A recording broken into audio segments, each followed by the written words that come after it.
首先係物業入嚟嘅大門，呢間係樓底特別高啲嘅高層單位，比一般單位高15至20 cm。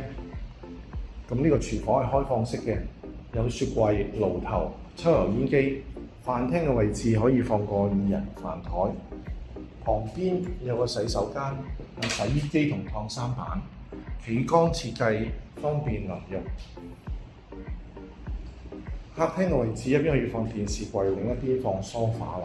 前邊就有個露台，可以欣賞到開陽翠綠嘅針山景觀。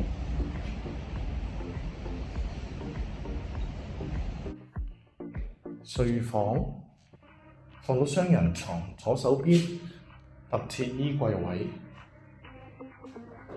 窗外一樣係對住開陽翠綠嘅針山。